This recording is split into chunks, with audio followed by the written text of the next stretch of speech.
পবিত্র ঈদে মিলাদুন্নবীতে দেশের বিভিন্ন স্থানে বর্ণাঢ্য জশ্নে জুলুস। মহানবীর জীবনী পাঠই তরুণ প্রজন্মকে সঠিক পথ দেখাতে পারে মত বিশেষজ্ঞদের। ক্ষুধা ও দারিদ্র্যমুক্ত বাংলাদেশ গড়তে কাজ করে যাচ্ছে বর্তমান সরকার। মিরপুর সেনানিবাসে প্রধানমন্ত্রী। ঢাকা ওয়াসার পানির দাম হঠাৎ বাড়িয়ে দেয়ায় ক্ষুব্ধ গ্রাহক। মূল্য নির্ধারণ প্রক্রিয়া নিয়ে বিতর্ক, ব্যয়ের সঙ্গে সমন্বয় করা হয়েছে, দাবি ওয়াসার। নাগরিক সমস্যা সমাধানে উদ্যোগী প্রার্থীকেই নারায়ণগঞ্জ সিটির জনপ্রতিনিধি হিসেবে বেছে নিতে চান বন্দরবাসী। শীতলক্ষ্যায় সেতু নির্মাণের দাবি। এবং আইনশৃঙ্খলা রক্ষা বাহিনীর দেয়া আগুনেই পুড়েছে গাইবান্ধার গোবিন্দগঞ্জের সাঁওতালপল্লী। সামাজিক যোগাযোগ মাধ্যমে ভাইরাল, ক্ষতি দেখা হচ্ছে জানালো পুলিশ।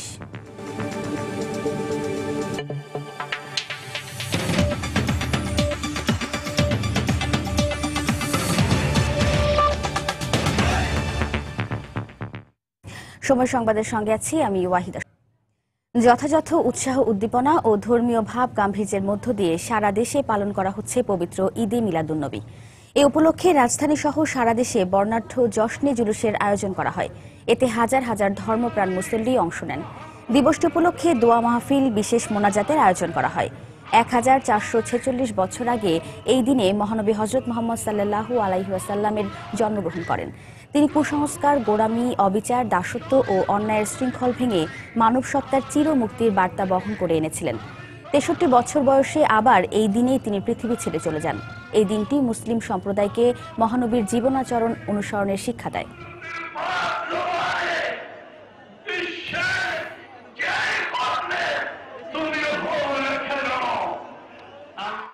দর্শক, পবিত্র ঈদে মিলাদুন্নবী উপলক্ষে দেশের বিভিন্ন স্থানে বের করা হয়েছে জশ্নে জুলুস। এই মুহূর্তে চট্টগ্রামের চকবাজার এলাকায় রয়েছেন সহকর্মী কমল দে। সরাসরি চলে যাচ্ছি তার কাছে। কমল। ধন্যবাদ স্বপ্না। প্রায় 4 ঘন্টার বেশি সময় ধরে দীপ্ত পায়ে হেঁটে চলেছে বন্দরনগরী চট্টগ্রামে বিশ্বনবী মহানবী হযরত মুহাম্মদ সাল্লাল্লাহু আলাইহি ওয়াসাল্লামের জন্মদিন উপলক্ষে আয়োজিত জশ্নে জুলুসের র্যালিটি। সকাল 8:30টায় নগরী মুরাদপুর থেকে যে র্যালি শুরু হয়েছিল, সেই র্যালিটি এখন পুরো শহর প্রদক্ষিণ করছে প্রায় 4 ঘন্টার বেশি সময় ধরে। এবং আয়োজকরা আমাদেরকে জানিয়েছেন এই র্যালিতে 50 লাখের বেশি লোক সমাগত হয়েছে। অর্থাৎ তারা হযরত মুহাম্মদ সাল্লাল্লাহু আলাইহি ওয়াসাল্লামের জন্মদিন উপলক্ষে যে র্যালিটি আয়োজন করে চট্টগ্রাম ঐতিহ্য গত 42 বছর ধরে চলে আসছে, সে ঐতিহ্যের ধারাবাহিকতা আয়োজিত র্যালি কিন্তু প্রায় 50 লক্ষ লোক উপস্থিত হয়েছে এবং অংশগ্রহণ করেছে বলে আয়োজকরা আমাদেরকে জানিয়েছেন। আপনি জানেন যে বৃহত্তর চট্টগ্রাম বা যে আশপাশে যে জেলাগুলো রয়েছে, সে আশপাশের জেলাগুলো থেকে কিন্তু এই লোকজন, সাধারণ মুসল্লিরা গতকাল রাত থেকে নগরীতে আসতে শুরু করে এবং সকাল 8:30টায় জামিয়া সুন্নি আলিয়া মাদ্রাসা থেকে এই র্যালি শুরু হয়। এই র্যালি চকবাজার হয়ে, মুরাদপুর হয়ে এবং আন্দরকিল্লা হয়ে, জামালখান হয়ে এটা আবার সুন্নিয়া মাদ্রাসায় ফিরে যাবে। কিন্তু তার আগে এই পুরো শহর প্রদক্ষিণ করছে র্যালি এবং র্যালিতে তারা মহানবী হযরত মুহাম্মদ সাল্লাল্লাহু আলাইহি ওয়াসাল্লামের বিভিন্ন গুণগান করছেন এবং তার বাণীগুলি প্রচার করছেন। বিশেষ করে বলা হয় 1974 সালে আহমেদিয়া সুন্নিয়া আলিয়ার পক্ষ থেকে মূলত প্রথম তারা এই র্যালির আয়োজন করে। প্রথমে এই র্যালির অংশ নিয়েছিলেন, অবাধ নেতৃত্ব দিয়েছিলেন পাকিস্তান থেকে আসা আওলাদে রাসূল হযরত আল্লামা তৈয়ব শাহ মদ্দাজিল্লুল্লাহ আলাইহি। 1986 সাল পর্যন্ত তিনি এই র্যালিতে নেতৃত্ব দিয়ে যান। 86 সালের পর তার ছেলে হযরত আল্লামা তাহের শাহ মদ্দাজিল্লুল্লাহ আলাইহি তিনি এই র্যালিতে অংশ নিচ্ছেন। গত 30 বছর ধরে কিন্তু এই র্যালিতে অংশ নিচ্ছেন, নেতৃত্ব দিচ্ছেন আল্লামা তাহের শাহ। তিনি গত কয়েকদিন আগে পাকিস্তান থেকে এসেছেন এবং পাকিস্তান আসার পর তিনি চট্টগ্রামে অবস্থান করেন। চট্টগ্রামে খানকা শরীফ থেকে মোনাজাতের মাধ্যমে এই র্যালি শুরু হয়েছে এবং এই র্যালি পুরো শহরে কিন্তু প্রদক্ষিণ করছেন। একটি বিষয় যে চট্টগ্রামে যে কয়েকটি ঐতিহ্যবাহী রয়েছে, সে ঐতিহ্যের একটি অংশ হলো এই জশ্নে জুলুস। মূলত 12ই রবিউল আউয়াল ঈদে মিলাদুন্নবীর দিনে মূলত এই জশ্নে জুলুসের আয়োজন করা হয়। বিভিন্ন যানবাহন পায়ে হেঁটে সাধারণ মুসল্লিরা কিন্তু এই দিনটিকে উদযাপন করছে। আপনি দেখতে পাচ্ছেন, আমি যদি বলি র্যালির সম্মুখভাগ এখন কিন্তু প্রায় 6 কিলোমিটার এলাকা অতিক্রম করে জামিয়া সুন্নিয়া মাদ্রাসায় পৌঁছে গেছে। তার মধ্যভাগ, যে ভাগে হুজুর আল্লামা সৈয়দ তাহের শাহ নেতৃত্বাধীন তার যে র্যালিটি, তার যে গাড়িটি, সে গাড়িটি কিন্তু এখন রয়ে গেছে আমি যদি বলি জামাল খান গনি বেকারি এলাকায়। অর্থাৎ বলা যায় 10 থেকে 15 কিলোমিটার ব্যাপী এই র্যালি আমি একটু দেখানোর চেষ্টা করব। যাকে দেখার জন্য, যাকে এক নজর দেখার জন্য বা যার নেতৃত্বে র্যালিতে অংশ নেওয়ার জন্য এই প্রায় 50 লক্ষ লোকের ঢল নেমেছে এই বন্দরনগরীতে। সেই র্যালিকে তিনি শেখ আল্লামা তাহের শাহ বহনকারী গাড়িটি আমরা দেখতে পাচ্ছি যে চট্টগ্রাম কলেজ অধিকর্তা প্রায় গণি বেকারি এলাকার অবস্থানে আপনারা দেখতে পাচ্ছেন। এই সামনের ভাগে পুলিশের যেতেও নিরাপত্তা ব্যবস্থা রয়েছে, সেই নিরাপত্তা ব্যবস্থা পুলিশের গাড়ির পরে কিন্তু আল্লামা সৈয়দ তাহের শাহ গাড়িটি অবস্থান করছে। আল্লামা সৈয়দ তাহের শাহকে বহনকারী গাড়িটি গত 4 ঘন্টার বেশি সময় ধরে কিন্তু পুরো নগরী প্রদক্ষিণ করছে। বিশেষ করে প্রতিটি নগরী গুরুত্বপূর্ণ স্থান থেকে শুরু করে প্রতিটি এলাকায় তারা হযরত মুহাম্মদ সাল্লাল্লাহু আলাইহি ইসলামের মর্মবাণী প্রচার করছে। তার জন্মদিনকে তারা যে দিনে তিনি এসেছিলেন সেই দিনটিকে স্মরণ করছেন। আপনি জানেন যে চট্টগ্রামের যে কয়টি ঐতিহ্য, সেই ঐতিহ্যের অংশ কিন্তু এই ঐতিহ্যবাহী যে জশ্নে জুলুস র্যালি, যে জশ্নে জুলুস যেটা একটি বর্ণাঢ্য র্যালি, এই বর্ণাঢ্য র্যালিকে বলা হয়ে থাকে এখন কি বিশ্বব্যাপী ছড়িয়ে পড়েছে বলে জামিয়া আহমেদিয়া সুন্নিয়ার পক্ষ থেকে আমাদেরকে বলা হয়েছে। আপনি জানেন যে সকাল 9টায়, সকাল 8:30টায় এই র্যালি শুরু হয় এবং এই র্যালি এখনো চলছে এবং আজ দিনভর কিন্তু এই র্যালি চলবে। তো বলা যায় নারে তাকবীর ধ্বনির মধ্যে যে মুখর সকালবেলা শুরু হয়েছিল সেই ধ্বনি এখনো প্রচার হচ্ছে এবং দিনভর প্রচার হচ্ছে। তো সবটা এখন পর্যন্ত আমার কাছে ছিল চট্টগ্রামের জশ্নে জুলুস থেকে সর্বশেষ। দর্শক, পবিত্র ঈদে মিলাদুন্নবী উপলক্ষে চট্টগ্রামের চকবাজার থেকে বের হওয়া জশ্নে জুলুসের খবরাখবর জানাচ্ছিলেন সহকর্মী কমল দে। ধর্মীয় ভাবগাম্ভীর্যের মধ্য দিয়ে বিশ্বের অন্যান্য দেশের মতো বাংলাদেশেও পালিত হচ্ছে পবিত্র ঈদে মিলাদুন্নবী। মহানবী হযরত মুহাম্মদ সাল্লাল্লাহু আলাইহি ওয়াসাল্লামের জন্ম ও ওফাত দিবসে মধ্যরাত থেকেই মসজিদে মসজিদে দুরূদ পাঠ ও নফল ইবাদত পালন করছেন ধর্মপ্রাণ মুসল্লিরা। প্রিয় নবীর জীবনের ওপর গবেষণা ও সমসাময়িক ইতিহাস পাঠই তরুণ প্রজন্মকে সঠিক পথ দেখাতে পারে বলে মত ইতিহাস ও ইসলামী চিন্তাবিদদের। শফিক মাহমুদের রিপোর্ট। 12 রবিউল আওয়াল 570 খ্রিস্টাব্দ, প্রায় 1450 বছর আগে মানুষের মুক্তির দিশারি বিশ্বনবী হযরত মুহাম্মদ সাল্লাল্লাহু আলাইহি ওয়াসাল্লাম আরব ভূখণ্ডে জন্মগ্রহণ করেন শান্তির বার্তা নিয়ে। আইয়ামে জাহেলিয়াতের অন্ধকার যুগে তাওহীদের মহান বাণী নিয়ে পৃথিবীতে আবির্ভাব হয় এই মহামানবের। কুসংস্কার, গোরামি আর দাসত্ব থেকে মুক্তি দিতে গোটা জীবনকেই উৎসর্গ করেছেন তিনি। রাসূল সাল্লাল্লাহু আলাইহি ওয়াসাল্লাম যা নিয়ে আসছেন তা গ্রহণ করো, আর যা বর্জন করার জন্য বলেছেন তা বর্জন করো। রাসূল সাল্লাল্লাহু আলাইহি ইসলামের আদর্শে আমাদের জীবনকে আমরা সামনে কিভাবে পরিচালিত করব সেজন্য আমরা সচেষ্ট হব। কে কখন চলে যাবে কেউই জানে না। আজকে ওইটা দিন আল্লাহ বরাদ্দ রাখে একটা বছরের জন্য নেয়ামত হিসাবে। ইতিহাসবিদদের মতে সমসাময়িক ইতিহাস পাঠ ভিন্নতার অবসান ঘটিয়ে তরুণ প্রজন্মকে দেখাবে বিশ্বে শান্তি প্রতিষ্ঠার সঠিক পথ। হাদিসে এমন কথাও আছে যে তিনি রোজা রাখতেন এজন্য আল্লাহকে ধন্যবাদ জানাতে যে তাকে এই পৃথিবীতে তিনি নিয়ে এসেছেন। তার মানে তার জীবনীতে এরকম ইঙ্গিত আছে যে তিনি তার জন্মদিনটাকে প্রত্যেক সপ্তাহেই জন্মের বারটাকে স্মরণ করে রাখতেন। 40 বছর বয়সে নবুয়াত লাভের পর দীর্ঘ 23 বছর দাসত্ব ও অনাচার বন্ধ করে শান্তি প্রতিষ্ঠায় অনেক নির্যাতন সহ্য করেছেন তিনি। তার পথে কাঁটা বিছিয়েছে। তিনি যখন নামাজ পড়ছেন তখন তার ঘাড়ের উপরে উঠে নারী ভুড়ি চাপিয়ে দিয়েছে। রাসূলুল্লাহ এদের কারোর উপরে কোনো রকমের প্রতিশোধ নেন নাই। কিন্তু আমরা এখন রাসূলুল্লাহর এই আদর্শটাকে মানছি না। কেউ একজন রাসূলুল্লাহকে গালি দিলেই আমাদের গায়ে খুব লেগে যাচ্ছে এবং আমরা তাকে হত্যা করতে অগ্রসর হচ্ছি। এদিনে রাত জেগে ইবাদত বন্দেগী ও জিকির আজগার করা উচিত বলে মনে করেন জাতীয় মসজিদ বাইতুল মোকাররমের ভারপ্রাপ্ত খতিব। রহমতুল লিল আলামিন, তিনি হলো বিশ্ববাসীর জন্য রহমত স্বরূপ। আর আমরা যদি তার উম্মত দাবি করে রহমতের বিপরীত কাজ করি তাহলে আমাদের মনে করতে হবে আমরা রাসূল প্রেমে উজ্জীবিত হইতে পারিনি। মাত্র 63 বছর বয়সে 12 রবিউল আওয়াল তারিখেই ইহলোক ত্যাগ করেন শেষ নবী রাহমাতুল লিল আলামিন হযরত মুহাম্মদ সাল্লাল্লাহু আলাইহি ওয়াসাল্লাম। শফিক মাহমুদ, সময় সংবাদ, ঢাকা। প্রধানমন্ত্রী শেখ হাসিনা বলেছেন, ক্ষুধা ও দারিদ্র্যমুক্ত বাংলাদেশ গড়তে কাজ করে যাচ্ছে বর্তমান সরকার। সকালে মিরপুর সেনানিবাসে ন্যাশনাল ডিফেন্স কলেজ এনডিসি এর গ্র্যাজুয়েশন প্রদান অনুষ্ঠানে বক্তব্য রাখেন তিনি। এ সময় প্রধানমন্ত্রী বলেন, সেনাবাহিনী আধুনিকায়নে বিভিন্ন উদ্যোগ নেওয়া হয়েছে। জঙ্গিবাদ ও সন্ত্রাসবাদ একটি বিশ্বব্যাপী উদ্বেগজনক সমস্যা। প্রবৃদ্ধি আমরা 7.11 ভাগে উন্নীত করতে সক্ষম হয়েছি। অপরদিকে আমাদের মূল্যস্ফীতি এখন 5.3 ভাগে নেমে এসেছে। দারিদ্র্যের হার আমরা 22 ভাগে নামিয়ে এনেছি, হতদরিদ্রের হার 12 ভাগের নিচে। আমরা আশা করছি যে আগামীতে আমরা এই হার 2021 সালের মধ্যে আরও আমরা কমিয়ে আনবো। বাংলাদেশ হবে দারিদ্র্যমুক্ত, ক্ষুধামুক্ত বাংলাদেশ। আসলে এটা আমাদের দুর্ভাগ্য যে অতীতে মানে আওয়ামী লীগ সরকার ছাড়া অতীতে কোনো সরকারই এই ধরনের কোনো চিন্তা ভাবনা কখনো করেনি। এটাই হচ্ছে দুর্ভাগ্য। যাই হোক, আমরা এগিয়ে যাচ্ছি, এগিয়ে যাব। আমাদের বাজেটে আমরা যে উন্নয়ন পরিকল্পনা গ্রহণ করি, সেই উন্নয়ন পরিকল্পনার 90% এখন আমরা নিজস্ব অর্থায়নে বাস্তবায়ন করি, অর্থাৎ অন্যের কাছে হাত পেতে চলা আর নয়। জনগণের মতামত না নিয়ে ঢাকা ওয়াসার পানির বিল বাড়িয়ে দেওয়ার সিদ্ধান্তে ক্ষুব্ধ গ্রাহকরা। তাদের দাবি, গ্যাস, বিদ্যুৎ ও নিত্য প্রয়োজনীয় দ্রব্যের উচ্চ মূল্যের পর পানির বাড়তি বিল বেশ বিড়ম্বনা সৃষ্টি করবে। বছরে একাধিকবার দাম বাড়ানোর কারণে বাসা ভাড়া বেড়ে যাওয়ারও আশঙ্কা তাদের। এদিকে ক্যাব বলছে, স্বচ্ছ প্রক্রিয়ায় মূল্য নির্ধারণ না হলে তা কোনোভাবেই গ্রহণযোগ্য নয়। তবে ওয়াসার দাবি, পানির মূল্য বাড়ানো হয়নি, বরং সরকারের অনুমোদন নিয়েই উৎপাদন খরচের সঙ্গে সমন্বয় করা হয়েছে। মিজানুর রহমান খবিরের রিপোর্টে বিস্তারিত। রাজধানীর নয়াটোলার বাসিন্দা শারমিন সুলতানা।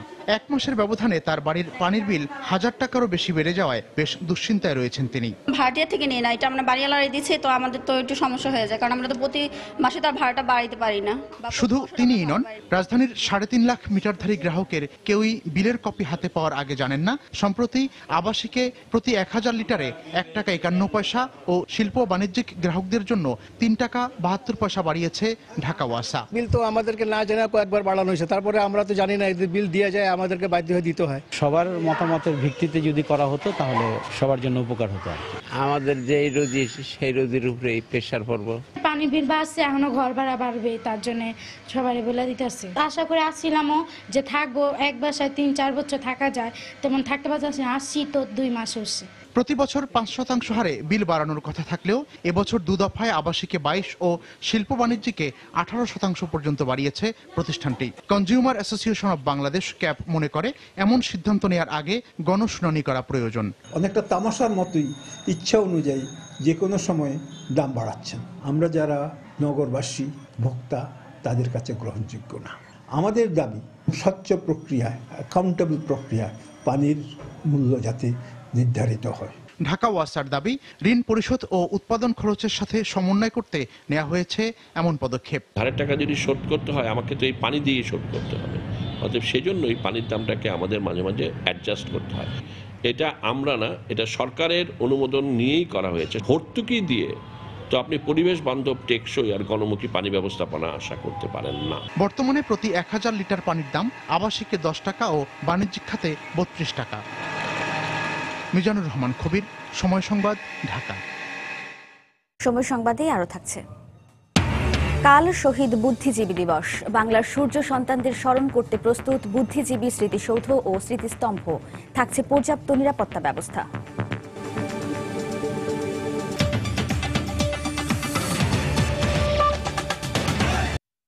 নির্বাচনের দিন যতই ঘনিয়ে আসছে, ততই জমে উঠছে নারায়ণগঞ্জ সিটি নির্বাচনের প্রচারণা। নগরের প্রতিটি পাড়া মহল্লায় বইছে নির্বাচনী হাওয়া। সকালে নগরের মিশনপাড়া, আমলাপাড়া, বিবি রোড, পুরাতন কোট এলাকায় গণসংযোগ চালান বিএনপির মেয়র প্রার্থী সাখাওয়াত হোসেন খান। এ সময় তৃণমূল নেতাদের সঙ্গে নিয়ে ভোটারদের নানা প্রতিশ্রুতি দেন তিনি। এদিকে বেলা 3টা নাগাদ নগরীর বন্দর এলাকায় প্রচারণায় বের হবেন আওয়ামী লীগের মেয়র প্রার্থী সেলিনা হায়াত আইভি। প্রায় 5.25 লাখ ভোটারের নগরী নারায়ণগঞ্জ, যার 1/3 মানুষই বসবাস করেন শীতলক্ষার পূর্বপাড় বন্দর এলাকায়। নদী পার্কে কেন্দ্র করে বন্দরে বেশ কিছু শিল্প কলকারখানা গড়ে উঠলেও একটি সেতুর অভাবে শহরে নানা সুবিধা থেকেই তারা বঞ্চিত। রয়েছে গ্যাস ও পানি সংকট সহ যোগাযোগ খাতেও নানা সমস্যা। এসব সমস্যার সমাধানে উদ্যোগী প্রার্থীকে জনপ্রতিনিধি হিসেবে বেছে নিতে চান বন্দরবাসী। বিস্তারিত জানাচ্ছেন মাহমুদ রাকিব। সকালের স্নিগ্ধ রোদ ওঠার সাথে সাথে নারায়ণগঞ্জ বন্দরের পাড়া মহল্লার উঠানে এখন দেখা যায় এমন ছোট ছোট জটলার দৃশ্য। বেলা বাড়ার সাথে সাথে যা ধীরে ধীরে রূপ নেয় নির্বাচনী মিছিলে।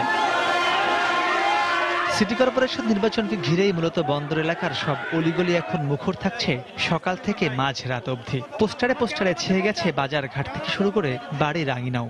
নগরীর মোট 27টি ওয়ার্ডের 9টি বন্দর এলাকায় হওয়ায় সব মেয়র প্রার্থী গুরুত্ব দিচ্ছেন শীতলক্ষ্যা নদীর ওপারের ভোটারদের দিকে। তবে বন্দরের প্রায় 1.5 লাখ ভোটার ভোট কেন্দ্রে যাওয়ার আগেই এবার কষতে চান চাওয়া পাওয়ার নানা হিসেব। প্রতিশ্রুতি চান গ্যাস ও পানি সহ সব সমস্যা সমাধানের। অবৈধ গ্যাসের তো অনেক সমস্যা, এখন অনেক জায়গায় গ্যাসের লাইন কাটিয়ে দিতেছে, তখন আমাদের এই জায়গাটা যখন তখন কাটিয়ে দিতে পারে। 4 বছর ধরে সরকার দেয় 150-200 টাকা বিলে কারেন্টের মতন বিল দিয়ে দিতেছে, কিন্তু আমরা পানি পাইতেছি না। ইউনিয়ন কাউন্সিলের যে রাস্তা সেই রাস্তা হয়ে রয়েছে, সাপ্লাই পানিটা যাতে দেয় এবং ঘরে ঘরে যেমন পাকা রাস্তা যাইতে পারি। তবে সবকিছু ছাপিয়ে শীতলক্ষ্যার পূর্বপারের অভিমানী ভোটারদের চোখ সেতুর দিকেই। সেতু না থাকায় স্বাস্থ্যসেবা সহ জরুরি অনেক সেবা থেকেই তারা বঞ্চিত বলে অভিযোগ তাদের। অসুস্থ হলে আমরা তৎনগর যেতে পারি না, অন্তত নৌকাটা সময়তে পাওয়া যায়, সময়তে পাওয়া যায় না। মাস 6 আগে মানে আমার নিজের সামনে আমি ট্রলার দিয়ে পার হইতেছি, একটা নৌকার বল গেটের উপর দিয়া তো কয়জন মারাও গেছে। সবচেয়ে আপনার চাওয়া হইল গিয়ে আমাদের এই ঘাট দিয়ে একটা আপনার সেতু নির্মাণের জন্য সরকার আশা ছিল না ব্রিজ অনেক লেগে, কিন্তু অনেক ব্রিজ হোক এটাই আমরা চাই। এদিকে কাউন্সিলর প্রার্থীরাও অবহেলিত বন্দরে মেয়রের মাধ্যমে নাগরিক সুবিধা বাড়ানোর নানা আশ্বাস দিচ্ছেন ভোটারদের দ্বারে দ্বারে গিয়ে। বেশি গুরুত্ব দেব মাদক সন্ত্রাস, সাধারণ নিরীহ মানুষগুলো জিম্মি হয়েছে মুষ্টিমেয় কয়েকজন মানুষের কাছে, আমি তাদের জিম্মি দশা থেকে সর্বপ্রথম মুক্ত করব। মেয়র সাহেবের সাথে আলোচনার সাপেক্ষে অবৈধ গ্যাসটাকে বৈধ করতে পারি, সরকারের রাজস্ব আয় ঠিকমতো আদায় হয়, তার জন্য আমার সর্বাত্মক সহযোগিতা এবং সর্বোচ্চ চেষ্টা থাকবে। সব মিলিয়ে 22 ডিসেম্বরের মেয়র নির্বাচনে বন্দরের ভোটাররা যে বড় ভূমিকা রাখতে যাচ্ছেন তা নিশ্চিত বলে মনে করেন নির্বাচন পর্যবেক্ষকরা। মাহমুদ রাকিব, সময় সংবাদ, নারায়ণগঞ্জ। গাইবান্ধার গোবিন্দগঞ্জে রংপুর সুগার মিলের সাহেবগঞ্জ ইক্ষু খামার এলাকায় সাঁওতালদের বসতিতে পুলিশ সদস্যরাই প্রথমে আগুন ধরিয়ে দেয়। সম্প্রতি ফেসবুকে ভাইরাল হওয়া এক ভিডিওতে এ চিত্র দেখা গেছে। সময় সংবাদের সংগ্রহ করা স্থানীয়ভাবে ধারণকৃত ভিডিও চিত্রেও একই দৃশ্য দেখা যায়। ভিডিও চিত্রটিতে দেখা যায় একদল পুলিশ সদস্য সাঁওতালদের বসতির দিকে এগিয়ে যাচ্ছেন। এ সময় তাদের কয়েকজন সদস্য এগিয়ে গিয়ে একটি ঝুপড়িতে আগুন ধরিয়ে দেয়। যোগ দেন পুলিশের গোয়েন্দা বিভাগের পোশাক পরিহিত আরও কয়েকজন সদস্য। পরে তাদেরও আরও কয়েকটি ঘরে আগুন ধরিয়ে দিতে দেখা যায়। এদিকে ভিডিও চিত্রটি সম্পর্কে জেলা পুলিশের ঊর্ধ্বতন কর্মকর্তার সঙ্গে কথা বলা হলে তিনি জানান, বিষয়টি খতিয়ে দেখা হচ্ছে। গত 6 নভেম্বর সাহেবগঞ্জ খামারে গড়ে তোলা বসতি থেকে সাঁওতালদের উচ্ছেদ করা হয়। এর আগে পুলিশের সঙ্গে তাদের সংঘর্ষে 2 জন মারা যান এবং আহত হন প্রায় 40 জন।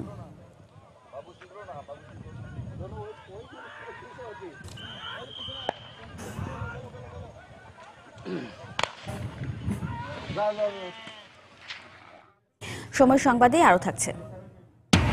আবারও ক্রিস্টিয়ানো রোনালদোর হাতে ব্যালন ডিওর। ক্যারিয়ারে 4র্থবারের মতো এ পুরস্কার জিতলেন CR7।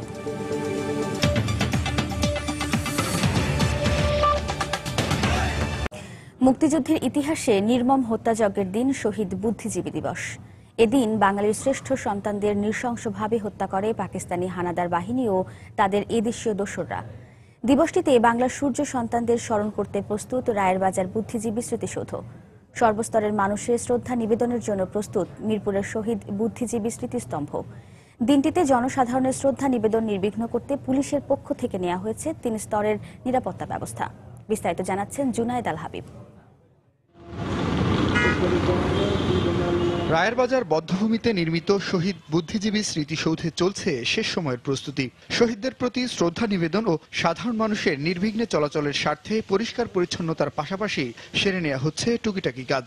আমরা 14 ডিসেম্বর উপলক্ষে এই জায়গায় যে কাজগুলো বুদ্ধিজীবীর আছে এগুলো প্রায় শেষের পথে আমরা নিয়ে গেছি। আজকে করলে হয়তো মোটামুটি শেষ হয়ে যাবে। সকল প্রকারের প্রস্তুতি প্রায় শেষ পর্যায়ে।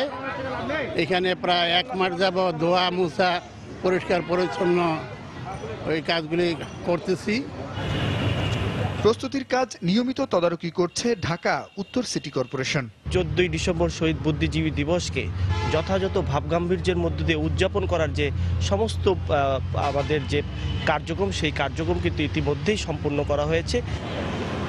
তবে বধ্যভূমির স্মৃতিস্তম্ভগুলো ঘিরে রং বেরঙের এমন ব্যানার নিয়ে প্রশ্ন তুলেছেন অনেকেই। এ বিষয়ে মোহাম্মদপুর থানা আওয়ামী লীগের সভাপতির দৃষ্টি আকর্ষণ করা হলে ব্যানারগুলো সরিয়ে ফেলার আশ্বাস দেন তিনি। আগেই অনেকে এই ব্যানারগুলো লাগিয়েছে, এগুলো সরিয়ে সেখানে আমরা শহীদ বুদ্ধিজীবী দিবসের ব্যানার আজকের দিনের মধ্যে এখানে লাগানো হবে। এদিকে দিবসটি পালন উপলক্ষে পুলিশের পক্ষ থেকে নেওয়া হয়েছে 3 স্তরের নিরাপত্তা ব্যবস্থা।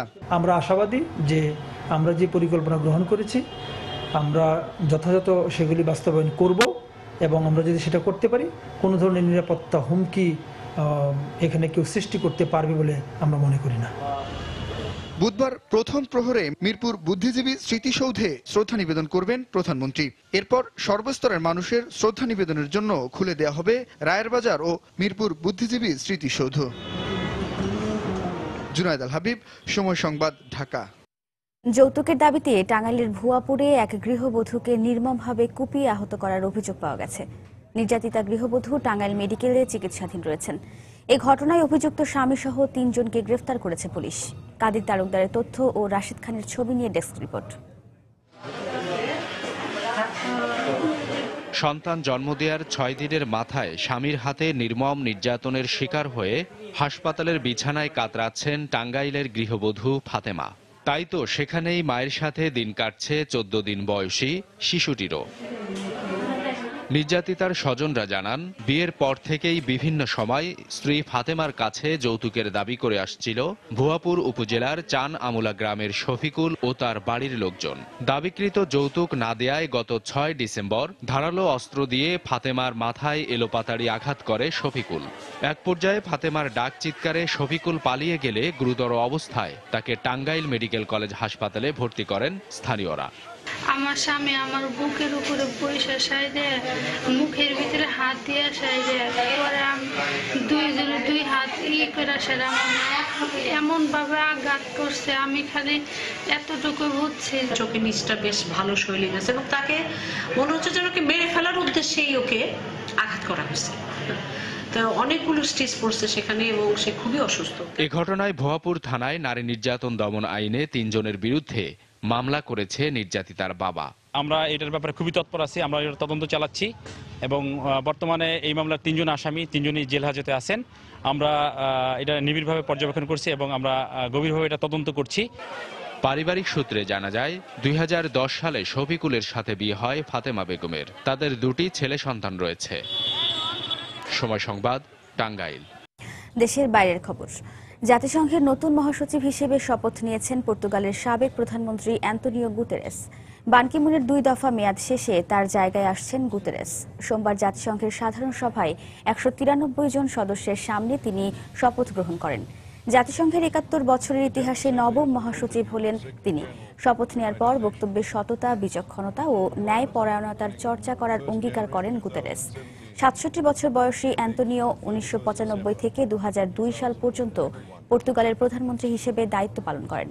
এরপর 2005 থেকে 2015 সাল পর্যন্ত তিনি জাতিসংঘের শরণার্থী বিষয়ক হাই কমিশনার পদে নিযুক্ত ছিলেন।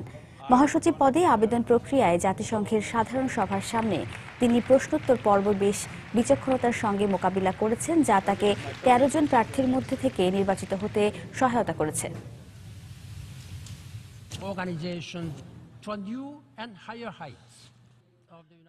ভারতের তামিলনাড়ুতে ঘূর্ণিঝড় ভারদাহর আঘাতে অন্তত 10 জনের মৃত্যুর খবর পাওয়া গেছে। উপকূল থেকে সরিয়ে নেওয়া হয়েছে কয়েক হাজার বাসিন্দাকে। সোমবার বিকেলে ঘন্টায় 120 থেকে 130 কিলোমিটার বেগে চেন্নাইয়ের উপকূলে আঘাত হানে ঘূর্ণিঝড়টি।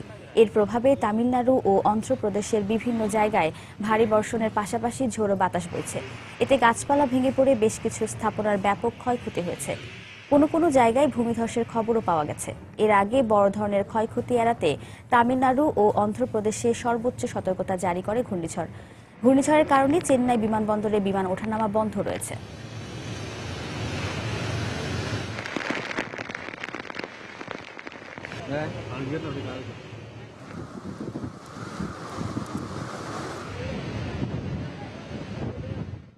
খেলার খবর। আবারও ব্যালন ডি'অর পুরস্কার জিতলেন রিয়াল মাদ্রিদের পর্তুগিজ উইঙ্গার ক্রিস্টিয়ানো রোনালদো। এই নিয়ে ক্যারিয়ারে 4র্থবারের মতো এই পুরস্কার জিতলেন CR7। ফ্রান্স ফুটবল ম্যাগাজিনের দেয়া এই পুরস্কার জয়ের পথে রোনালদো পেছনে ফেলেছেন লিওনেল মেসিকে। আগামী 11 জানুয়ারি আনুষ্ঠানিকভাবে পুরস্কার তুলে দেওয়া হবে রোনালদোর হাতে। সুসময় এভাবেই বুঝি ভাগ্যবানের পিছু নেয়, নইলে ক্যারিয়ারের সব অর্জন একই সাথে একই সময়ে নিজের ভাগ্যে জুটল কি করে। সেই ইউরো থেকে শুরু, এবার ব্যালন ডি'অর। হয়তো বুঝতে কারো বাকি নেই, বলা হচ্ছে সময়ের অন্যতম সেরা ফুটবলার ক্রিস্টিয়ানো রোনালদোর কথা। হবার আগে সবশেষ 2008 সালে এই পুরস্কার জিতেছিলেন রোনালদো। আনন্দে অভিভূত হয়ে উচ্ছ্বাসটা তার খুবই স্বাভাবিক। আমি প্রচন্ড খুশি, এটা আমার জন্য বিশাল সম্মান। এই গোল্ডেন বল জয়ের জন্য আমি প্রচুর পরিশ্রম করেছি। যারা আমাকে এই পুরস্কার জয়ের সুযোগ করে দিয়েছেন তাদের প্রতি আমি কৃতজ্ঞ। আমার ক্লাব রিয়াল মাদ্রিদ, আমার দেশ পর্তুগাল, সবাই আমার গর্ব। সবাই আমাকে এই সম্মান জয়ে সাহায্য করেছে। আমি সত্যিই আমার ক্যারিয়ারে কোনোদিনই তাদের ভুলবো না। বিশ্বজয়ের নেশা যখন কাউকে পেয়ে বসে তিনি তখন বাঁধনহারা গতিতেই ছুটবেন। CR7 যেন এখন সেরকম গতিতেই ছুটে চলেছেন তার কাঙ্ক্ষিত লক্ষ্যে। এ মৌসুমে 42টি ম্যাচে 14টি অ্যাসিস্টের পাশাপাশি গোল করেছেন 38টি। লা লিগায় 30 ম্যাচে 31টি গোলের পাশাপাশি 9টি গোলে রয়েছে তার অ্যাসিস্ট করার কারুকাজ। বিনয় কণ্ঠে থাকলেও মাঠের লড়াইয়ে প্রতিপক্ষের জন্য তা মোটেই নয়। সবাই ভালো ফর্ম ধরে রাখতে চায়, স্বাভাবিকভাবে আমিও তাই চেয়েছি। আমি চ্যালেঞ্জ নিতে ভালোবাসি, যতদিন খেলবো সব সময় সেটাই করব। কঠিন বাস্তবতাকে পেছনে ফেলাই আমার মূল লক্ষ্য। ফ্রান্সের প্যারিসে ঘোষিত সারা বিশ্বের 173 জন সাংবাদিকের ভোটে এবারের ব্যালন ডি'অরের জন্য নির্বাচিত হন রোনালদো। যে দৌড়ে CR7 এর পেছনে থেকে দ্বিতীয় হয়েছেন আর্জেন্টাইন সুপারস্টার মেসি ও এবারের ইউরোতে দারুণ পারফর্ম করা ফরাসি তারকা আতোয়া গ্রিজম্যান, যেখানে চূড়ান্ত তালিকায় ছিল 30 জন ফুটবলারের নাম। সজল মিত্র, রিচার্ড, সময় সংবাদ। এ পর্যায়ে শীর্ষ সংবাদ জানিয়ে দিচ্ছি আরেকবার। পবিত্র ঈদে মিলাদুন্নবীতে দেশের বিভিন্ন স্থানে বর্ণাঢ্য জশ্নে জুলুস। মহানবীর জীবনী পাঠই তরুণ প্রজন্মকে সঠিক পথ দেখাতে পারে, মত বিশেষজ্ঞদের। ক্ষুধা ও দারিদ্র্যমুক্ত বাংলাদেশ গড়তে কাজ করে যাচ্ছে বর্তমান সরকার। মিরপুর সেনানিবাসে প্রধানমন্ত্রী বললেন, সেনাবাহিনী আধুনিকায়নে বিভিন্ন উদ্যোগ নেওয়া হয়েছে। ঢাকা ওয়াসার পানির দাম হঠাৎ বাড়িয়ে দেয়ায় ক্ষুব্ধ গ্রাহক। মূল্য নির্ধারণ প্রক্রিয়া নিয়ে বিতর্ক, ব্যয়ের সঙ্গে সমন্বয় করা হয়েছে, দাবি ওয়াসার। নাগরিক সমস্যা সমাধানে উদ্যোগী প্রার্থীকেই নারায়ণগঞ্জ সিটির জনপ্রতিনিধি হিসেবে বেছে নিতে চান বন্দরবাসী। শীতলক্ষ্যায় সেতু নির্মাণের দাবি। এবং আইনশৃঙ্খলা রক্ষা বাহিনীর দেয়া আগুনেই পুড়েছে গাইবান্ধার গোবিন্দগঞ্জের সাঁওতালপল্লী। সামাজিক যোগাযোগ মাধ্যমে ভাইরাল, খতিয়ে দেখা হচ্ছে, জানালো পুলিশ। এই ছিল এখনকার মতো। যে কোনো খবর পেতে ভিজিট করুন সময়নিউজ.tv। যে কোনো বাংলা লিংক, রবি ও এয়ারটেল নম্বর থেকে সময় সংবাদের খবর, অনুষ্ঠান সম্পর্কে জানতে এবং যে কোনো তথ্য সময় সংবাদকে জানাতে ডায়াল করুন 16242 নম্বরে। এছাড়া এইমাত্র পাওয়া খবর আপনার মোবাইলে পেতে SMS করুন *BN লিখে পাঠিয়ে দিন 16242 নম্বরে। আর সঙ্গেই থাকুন সময়ের।